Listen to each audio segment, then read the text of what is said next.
ما هو انا لازم اتعصب. ما هو لو انا مش راجل يبقى مش هغير، ولو مش بحبك يبقى مش بغير. انا مش عارف انت بتفكري ازاي. اي واحده في الدنيا، اي واحده في العالم تكون عارفه ان الراجل لما بيغير عليها يبقى بيحبها.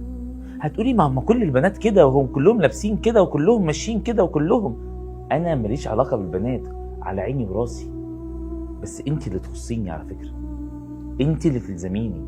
انا مش بحبهم هم، انا بحبك انت، وعشان بحبك لازم اتعصب ولازم اثور. وهو ده الحب. انما الراجل اللي بيقبل على مراته انها تلبس او انها تخرج بشكل مش كويس او انها تعمل اي حاجه، اسمحوا لي، ولا دي تربيتي ولا ده ديني. الراجل ده دايوس. سامحوني في الكلمه، بس والله مش انا اللي قلتها. النبي عليه الصلاه والسلام قالها. لو انت قابله بكلام النبي، انا ماليش اي علاقه. كل اللي انا عارفه ان انا اتولدت راجل. كل اللي انا عارفه ان انا فعلا دمي حامي.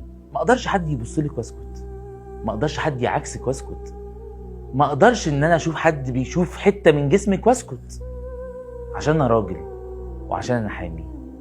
افهمي كويس المعنى ده، وصدقيني اطلعي من بره الصوره وتفرجي على الدنيا من بره، هتشوفي ان اي حد ما بيغيرش ما بيحبش. اي حد ما بيغيرش يبقى مش راجل. عشان خاطري ما تلومنيش ان انا راجل، ما تلومنيش ان انا بحبك.